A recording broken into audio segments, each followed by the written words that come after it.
Good morning. My brain wakes up about 10 o'clock in the morning, so I'll be done with this presentation before I'm awake.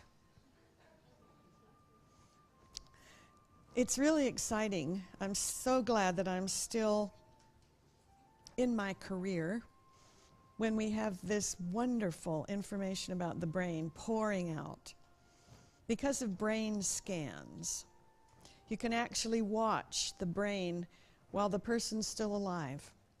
Before brain scans, what we knew about brain function occurred in two ways. You'd watch large sample populations of people and their behaviors, and then you would try to draw some conclusions from that. Or, after the person had died, you'd crack open their skull, take out their brain, slice it on a meat slicer, literally, lay it out on a light table, and look at it and see what you could learn from that. We learned a lot from that. Nothing that would help the person whose brain was on the light table, however. Now that we have brain imaging equipment, we can watch the brain function while the person's still alive. And what we've learned, among other things, is that some of the things we were taught and believed are not exactly the way it is now that we can watch the brain functioning. For example, we used to, well, and in many languages, we still do use the words emotions and feelings interchangeably, as if they're, synonyms. They're not. They're two separate concepts. They follow different tracks in the brain. We now primarily talk about four core emotions: joy, anger, fear, and sadness, because those are the emotions that you can see reflected on the face of a fetus during pregnancy based on what's happening to the mother. And it's critical to understand that they're not the same. I'll be talking about that Thursday night at University of Technology Studies. Is that correct? Sydney. Well, UTS, whatever that is.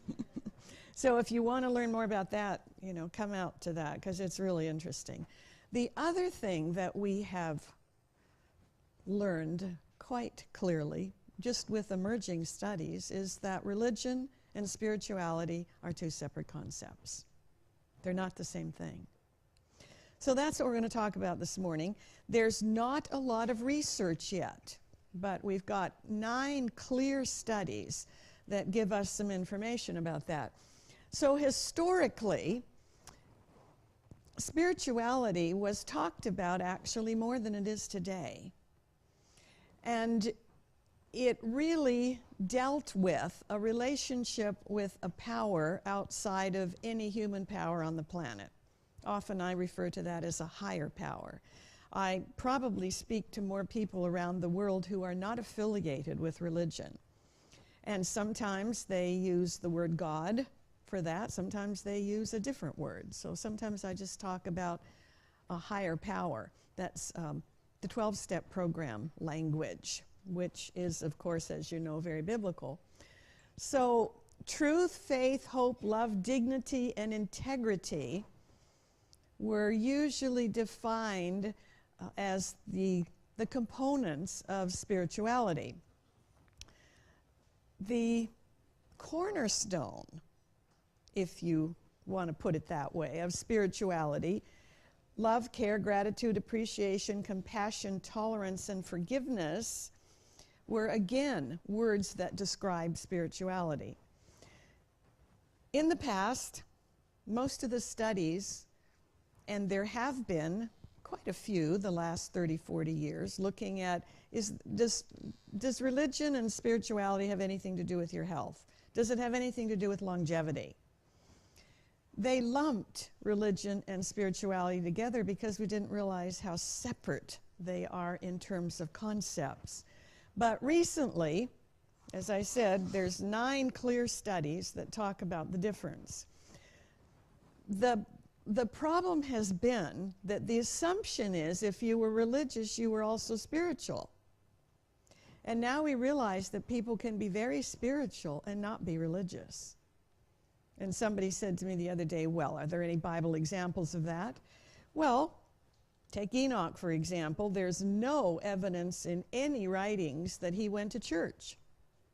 And I wasn't there, so I don't know for sure. And you go down through history, and the time where we start really hearing about churches was about the time of Christ. But we also know that Enoch was exceedingly spiritual.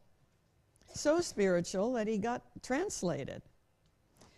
So churches may have been developed to help people increase their spirituality. But over the centuries, churches have taken on a life of their own. And sometimes religion and spirituality are combined, and sometimes they aren't. So, the HeartMath. There's an organization in America called HeartMath, and they're doing marvelous studies about the heart and the relationship to the brain. And this is what one of the studies says. So, how many of you have read aloud today already for 10 minutes? Good, a couple of you. All right, well, the rest of you read this with me. Sustained positive emotions and feeling states are not as pervasive in most people's lives today. They are transient experiences occurring randomly and dependent primarily on external events. Moments of heightened spiritual connectedness are rare, rather than being intentionally chosen and generated.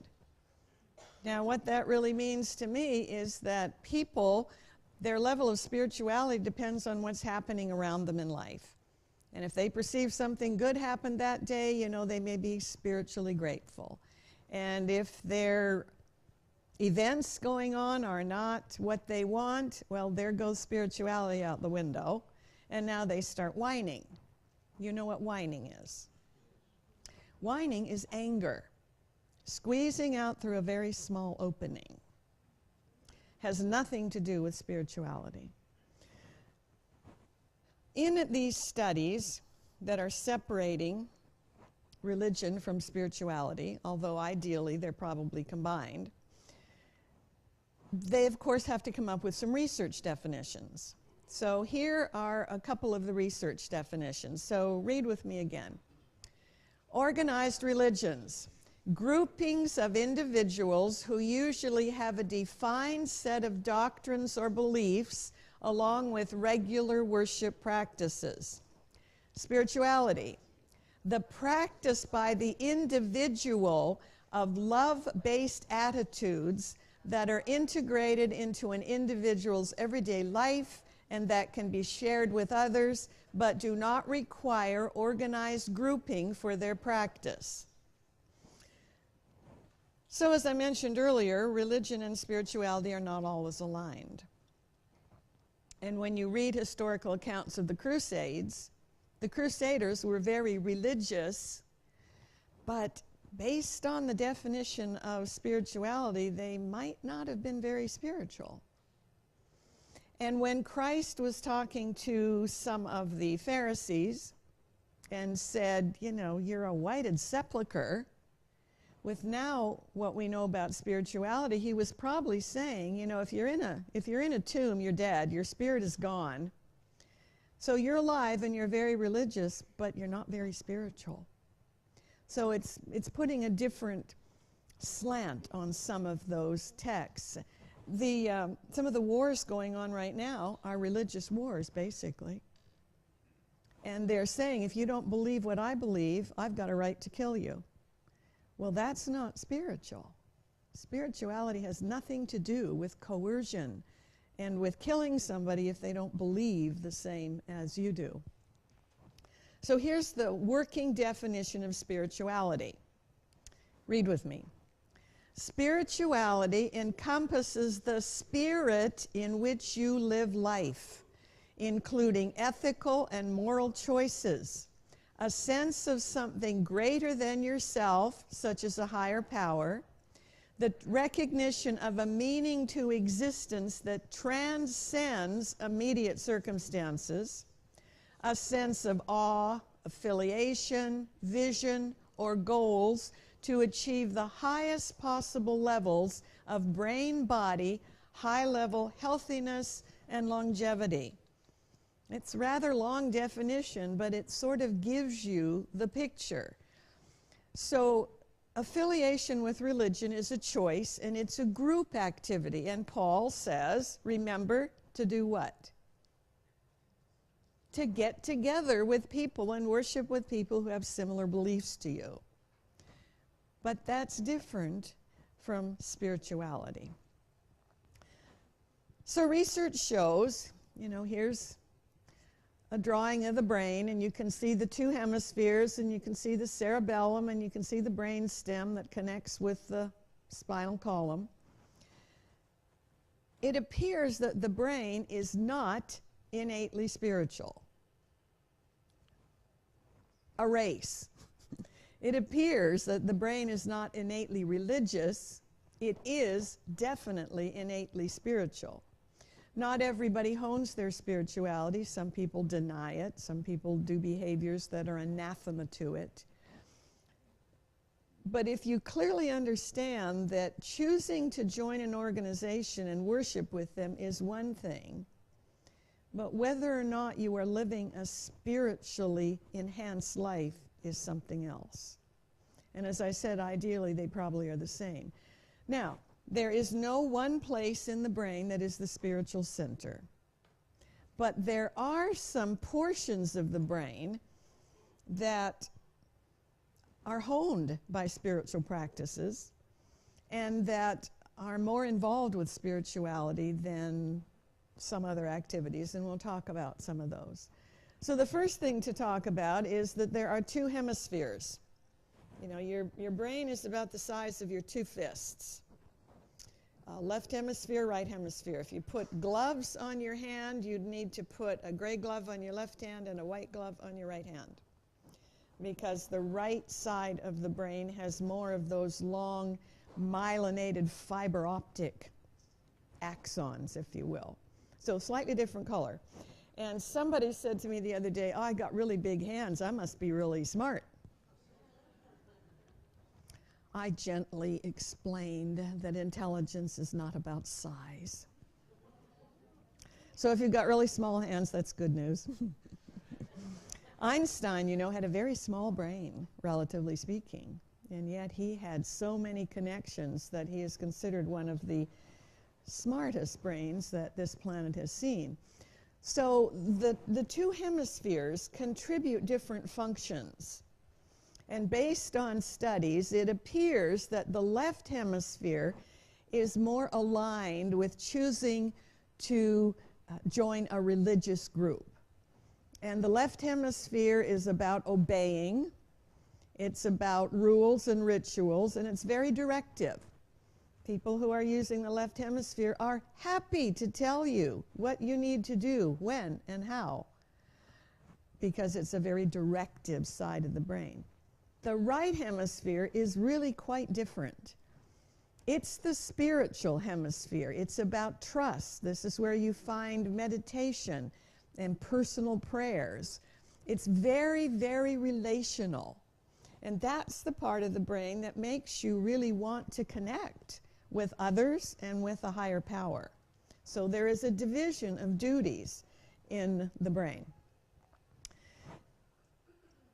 There are 3 or 4 bridges that connect those two hemispheres. Some of you know the word corpus callosum. That's the largest bridge. But fascinatingly, there is a little bridge that seems to connect the two temporal lobes. Now, this is the way I draw out the two hemispheres. You can see that there's a large left frontal lobe, a large right frontal lobe, but then the two posterior parts have 3 lobes each. There's occipital lobes, which allow you to take information in through your eyes and decode it. There's 2 parietal lobes here that have a lot to do with motion and decoding tastes and things like that. And then you've got the 2 temporal lobes here, right on the outside. And the temporal lobes have to do with speech, with hearing speech sounds and decoding them, has to do with writing, printing, has to do with reading. And the right temporal lobe is more aligned with listening to a melody line of music, for example. And certainly it appears now that while that may not be a religious center, a spiritual center per se, it is involved with spiritual activities. So now there's a bridge that seems to go between these two temporal lobes, and this is what they find. If you participate in a left hemisphere ritual, you know, many churches have rituals. For example, the French side of my family are Roman Catholic. Lots of priests and nuns on that side of the family, so they were all good priests and nuns, and we have a rather small family. One of the rituals of the Catholic Church is going up to the rail and getting, you know, the bread and the wine from the priest. That would be a ritual. And the Adventist Church has also a ritual. It's not exactly like that, but it's sort of similar. So if you actually do the ritual, you don't just sit there and watch it being done. If you do the ritual, then something very different happens in the brain. This bridge triggers this right temporal lobe, and you have a spiritual response in a way that you don't get if you just sit and watch the ritual being done, which is fascinating. You know, we need to participate to trigger the right temporal lobe. So let me give you some conclusions from these 9 studies. The first one is that spirituality is a lifelong developmental task lasting until death.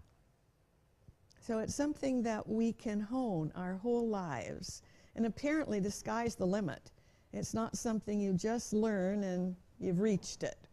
It's something that you can keep growing in and honing your whole life. It tends to increase during later adulthood. Nobody's sure the reason for that. Is it because we're so busy when we're young that we get involved with church perhaps, but we don't hone our spirituality? So as we get older, there's a tendency to become, more spiritual and to hone that part of our brains.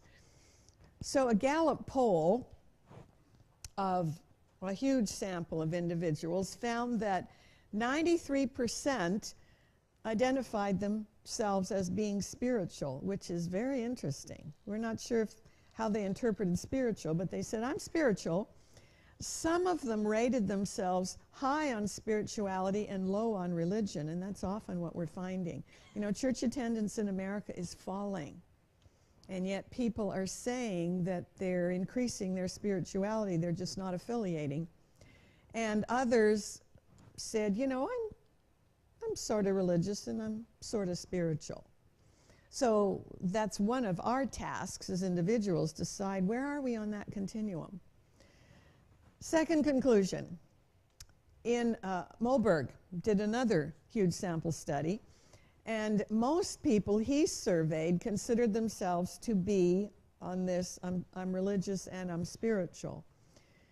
But here's what's interesting. When you ask them to describe what religion meant to them and what spirituality meant to them, they associated religiousness and spirituality together with frequency of prayer. All right, we're pretty sure that personal prayer is right hemisphere. Corporate public prayer is usually left hemisphere. Church attendance, religious orthodoxy, what are the tenets of the church, and an intrinsic religiosity that used religion as a guide for everyday decisions. Can you see that of all of their descriptions, clearly one related to the right hemisphere, but most of them related to the left hemisphere, which is probably learned. Spirituality appears to play an important and adaptive role in aging, meaning that people who have high levels of spirituality are usually healthier and live longer, up to 7 years longer in some studies. They seem to have a better quality of life and life satisfaction. That doesn't necessarily equate with religion. Some of the studies that are separating those out find that people who attend church regularly are usually healthier. But nobody's sure yet what that means. Are they healthier because social connection is good for us and they're getting social connection at church? Or is something happening at church beyond that that's making them healthy? This is my guess. People who attend church regularly get some benefit from the interaction, and if they're spiritual, combining spirituality and religion, that's definitely impactful on their health. It's also impactful on longevity, which works for me. I told you last night I want to live at least to be age 122, 164 days. And you may chuckle, but that's happened. There's a woman in France who died a while ago, Jean-Louise Calment. And she died at age 122, 164 days. It's possible. We just need to put in place the strategies to help us get there. Fourth, study of women with advanced breast cancer. Okay, we're not talking about just, a small lump that you could do a lumpectomy. This is advanced breast cancer. Spirituality appeared to improve their emotional well-being, and in some studies, it increased their lifespan. By the time a woman is considered advanced breast cancer, there's often not a lot you can do. But those, and they actually gave them classes in honing their spirituality, they did much better emotionally, and some of them actually lived longer. Fifth conclusion, activities that engage the two frontal lobes. Remember the drawing of the two hemispheres? You have two frontal lobes, left frontal and right frontal. Activities that engage those two frontal lobes up here protect against age-related deterioration, especially shrinkage of brain tissue. If you're not taking care of your brain, it can actually pull away from your skull, and you can have this space that doesn't belong there. One of the things that tends to impact that is you get dehydrated. The brain is like 3/4 water.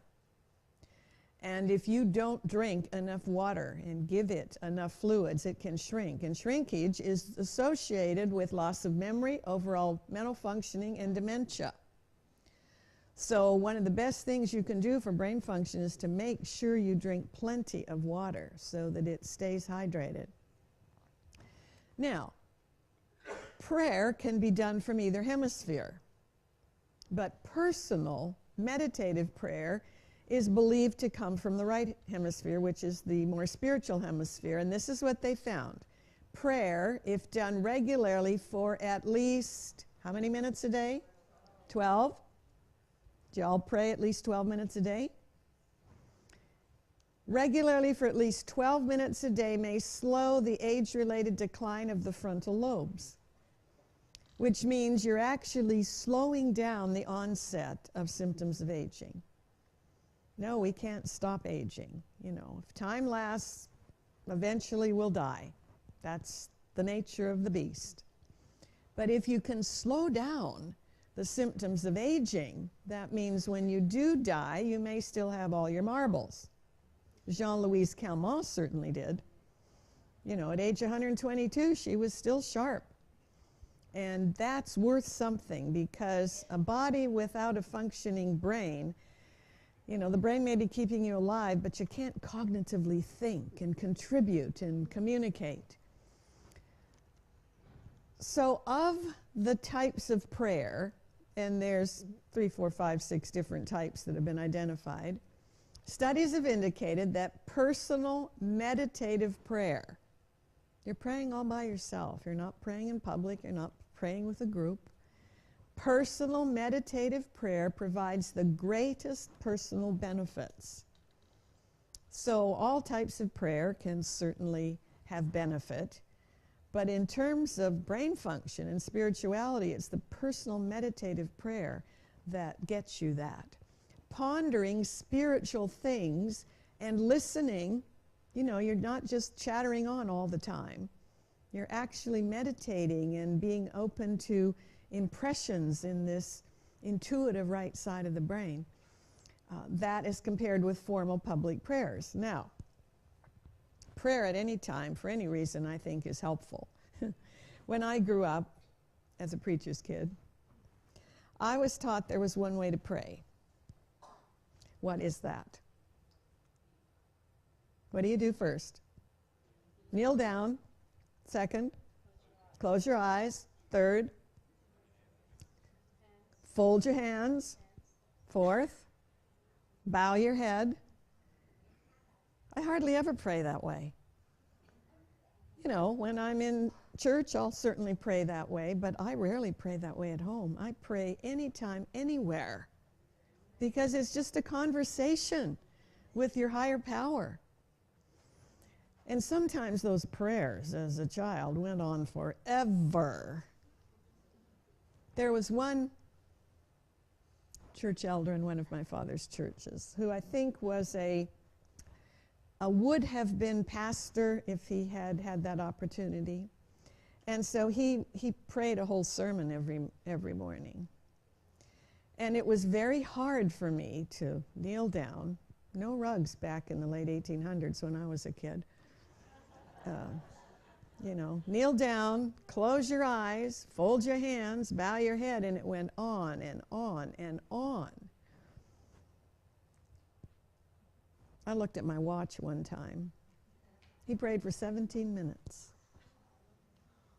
I'm not making any judgment about that, but it was really hard for an 11-year-old. So, what can I say? While a few minutes of occasional prayer may not result in significant improvements, you know, sometimes people pray for grace before meals, and that's all they pray.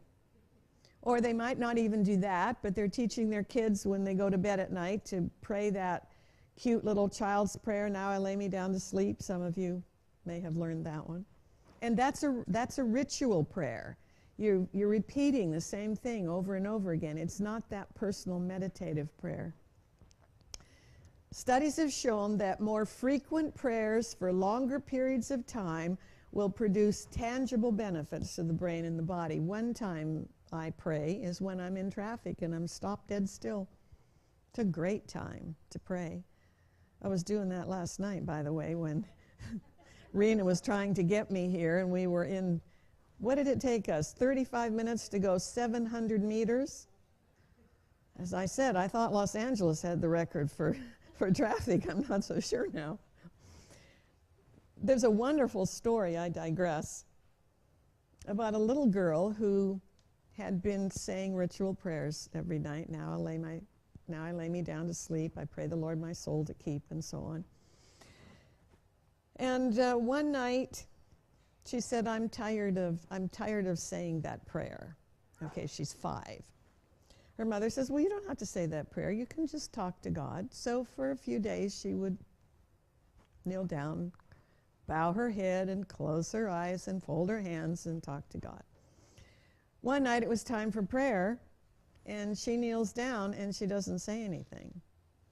And the mother waits, and finally she says, come on, pray. Nothing. Nada. Zip. She waits a little longer. Nothing.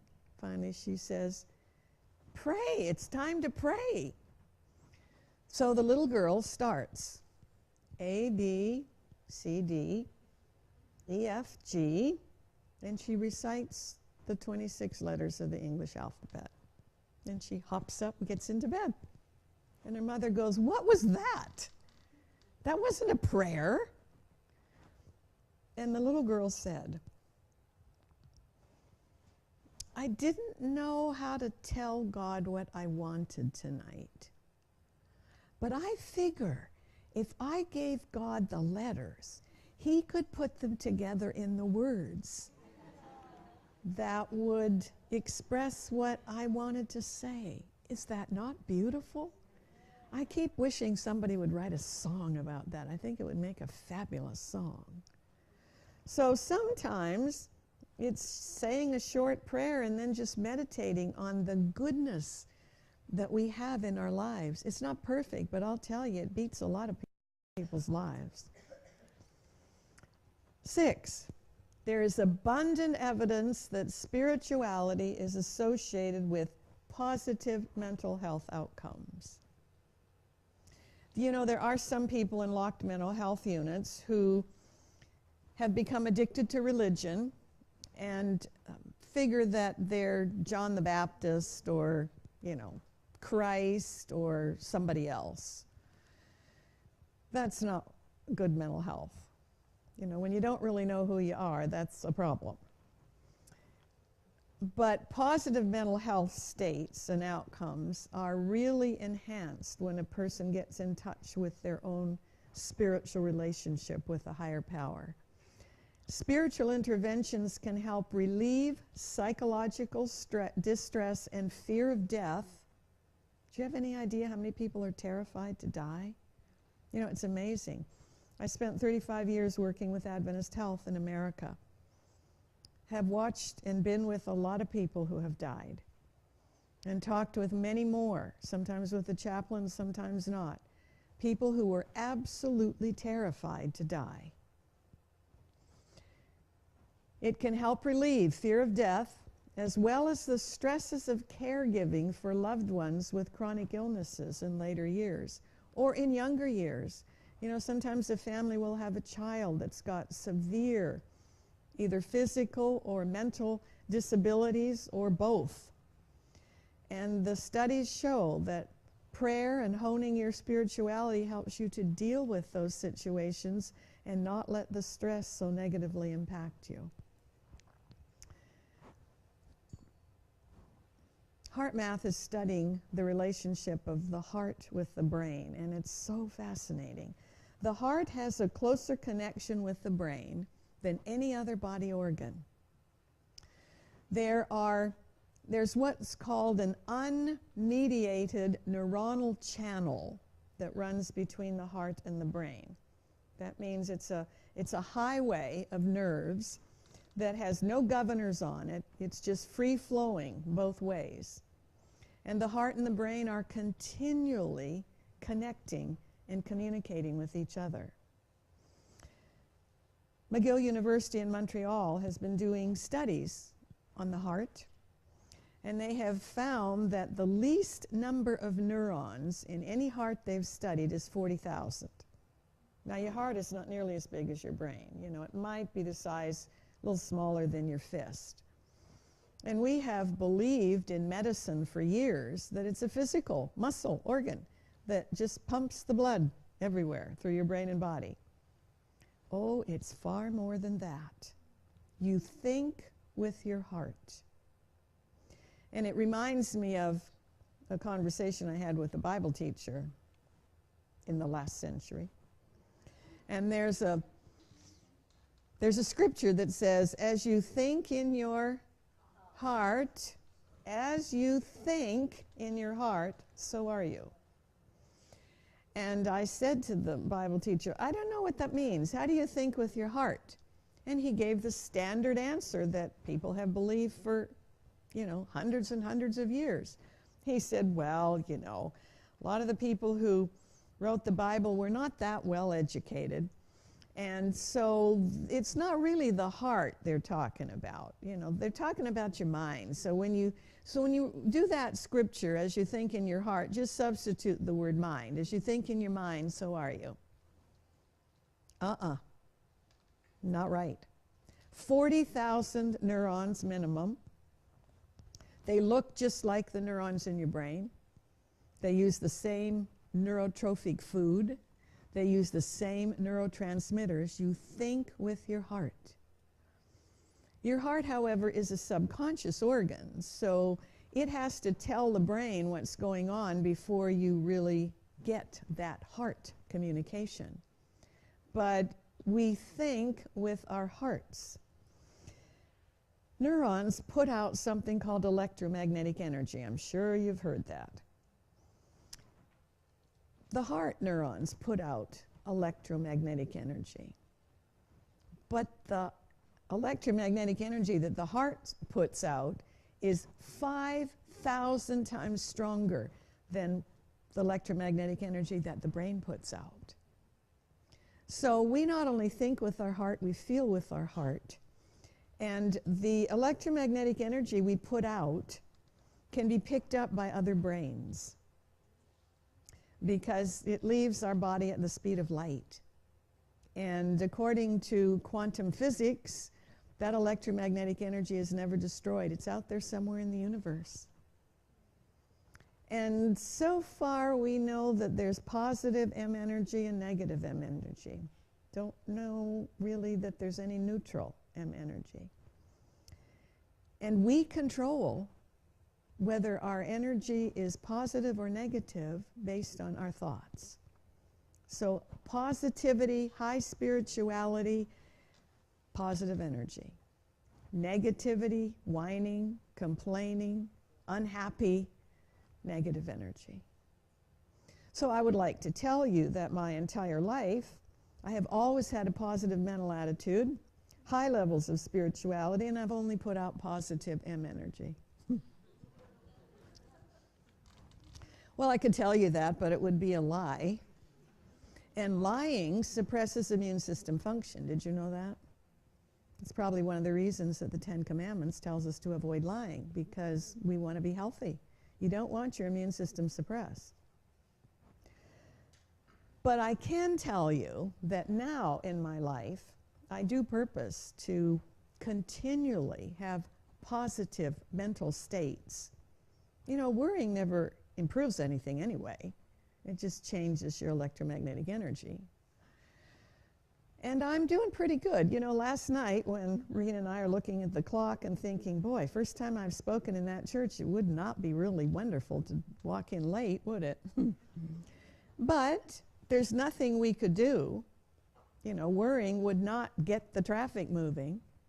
And once you really have this, then no point in being anxious. You know, I think Paul and Silas had that figured out, whether they knew what was happening. They're in prison in stocks. And if any of you have been over in the Holy Land and seen what some of those prisons look like, it wasn't pretty. And what were they doing? Singing hymns to stay positive. And because the brain cannot be fearful and grateful at the same time. You cannot have those two states in the brain at the same time. So when you perceive that you're fearful or upset or anxious, all you have to do is start being grateful about something, and fear has to leave, because those two states cannot align at the same time in the brain. So the heart is now recognized, read with me. The heart is now recognized as a sensory organ and sophisticated information encoding and processing center with an extensive intrinsic nervous system, neurons, capable of making functional decisions independent of the brain. Patterns of cardiac neurological input to the brain not only affect autonomic regulatory centers, but also influence higher brain centers involved in perception and emotional processing. So we can change what's going on in the brain from a heart perspective. And the brain, of course, can impact the heart. But because the electromagnetic energy from the heart's 5,000 times stronger than the brain, the heart is really the heart, the center of spirituality. While religion can exist as a cerebral exercise, you know, you can attend church and have your names on the church roster and participate in the activities, and you can do that from a left brain perspective. It begins to appear that spirituality requires the heart. Spirituality requires the connection between the right hemisphere and the heart. Certainly honing your spirituality is scriptural. And when I was looking this up the other day, I read Galatians. The fruit of the Spirit is love, joy, peace, forbearance, kindness, goodness, faithfulness, gentleness, and self-control. Very much similar to the description of words that define spirituality. But for the first time, I think, I clearly noticed that none of the translations I looked at said the fruits of the Spirit. It says the fruit of the Spirit. And that defines our spirituality. But it's got several attributes, like 9 of them. So it's beginning to look like that if you are honing your spirituality and have a good spiritual relationship, it's not just one of those things. It's all of the 9 that you are honing and developing together. A couple things about gender differences. The female brain, because of the way it is organized, it has a huge number of lanes, freeway lanes, in its corpus callosum, if you want to put it that way, so that its 2 hemispheres don't operate independently. They operate holistically together. They can translate spiritual information into physical or intellectual modes, but they can respond in a way that is outside of those 2 types of response, in a feeling state. Now, males don't usually do that. We think that males can do it, but they don't usually do it. They tend to translate spiritual information either into a physical mode or into intellectual mode. And I certainly watch this in Bible classes sometimes. Let's say that a man is up front leading the discussion, and a woman will say something in a spiritual feeling sense.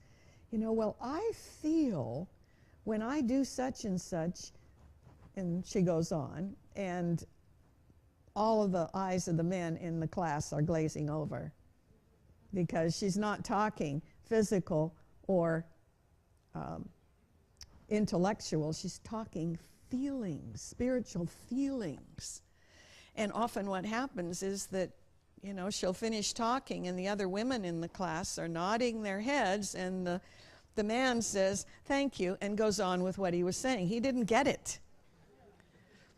And it's not that you can't get it, gentlemen, but you got to move into your right hemisphere to get it.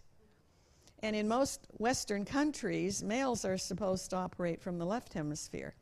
Interesting in that when a male child is born, his right hemisphere is more developed than the left and will be larger his whole entire life. And yet culture says he will operate out of the left hemisphere. So you guys might want to take a page from that piece of research and spend a little more time in your right mind. So let's finish up with just a little bit about the 4 divisions, because while it's 2 hemispheres, you've got 4 divisions. We call them the prioritizing, that's that left frontal lobe, and if you're doing temperaments, it's the choleric temperament. The envisioning, right frontal lobe, sanguine. Harmonizing, that chunk of 3 lobes down here in the right, and that's melancholy. And the left 3 chunks, the maintaining, which is the phlegmatic. So I think that's the reason there are 4 Gospels. Because people are believed to be born with an energy advantage in one of these over the other 3. You can use all of them, but one will take less energy for you. Now, that means that regardless of your energy advantage, there's one of these Gospels that would work for you, so that it covers the spectrum of all brains. And it's fun to read the 4 Gospels and then ask yourself, which one appeals to me? And I loved the book of Mark long before I learned that that's where my energy advantage is. It's just kind of fun, so you may want to take a look at that. Spiritual gifts, you can put the spiritual gifts aligned with each of those 4 chunks. Every chunk has knowledge for its own functions, but the frontal left also has something called the wisdom of Solomon, which is that inductive, deductive reasoning. We can all learn to use that reasoning, But for those people, it's absolutely automatic and innate. So if you, that's, talked about the nominating committee this morning. We often put people in positions for which they have no brain advantage. And then when they don't do a good job, what do? We punish them. You need to put people in jobs for which they have a brain fit. So if you want somebody who's very harmonizing and makes a wonderful, receptionist, well, don't put that person up here and expect them to go out and be an evangelist. It's going to be ugly. Unless they get a special momentary gift for that time, they're not, and then you put these people down here, and there's no personal interactions. Somebody comes up to the front desk, and this person would go, "Hello, what can I do for you?" As opposed to this person who would, their whole body language oozes connection, "So glad to see you today. What are you here for? What can I do for you?" It's not good or bad, but it's different. Approach to spirituality, that means that each person is going to approach spirituality probably from their innate energy advantage and their giftedness. So that we'll approach it slightly differently. It's not good, it's not bad, it's different. And you only know your own brain, and some of you don't know that well. Because if you did, you could use brain function by design to be successful. So that, this is what I know. I love new stuff. I love to worship out in nature. I'm not so big on rules. And the people down here, rules are paramount. They got rules for rules, and rules to tell you how to do the rules for rules. And it's not bad, but it's not like the other 3/4 of the brain. So, bottom line, there's a difference between affiliation with religion and a personal spirituality. And the brain appears to innately be spiritual. So, the quality of your spirituality is going to impact absolutely everything in your life for as long as you live, and everything and everyone that you interact with. Interesting, in Colossians, we're basically told to hone our spirituality. Ask to be filled with the knowledge of God's will in spiritual wisdom. Doesn't say in religious wisdom. It says in spiritual wisdom. So choose to live a positive spiritual journey. Love, care, gratitude, appreciation, compassion, tolerance, forgiveness. By the fruit, you're going to know them. Now, that doesn't mean you have the right to be judgmental. But when I find a church that has split over the color of the carpet, it may be great that they've started another church, but that's got nothing to do with spirituality. So we need to take another look at that. And I'm delighted we now have some research to give us a basis for that.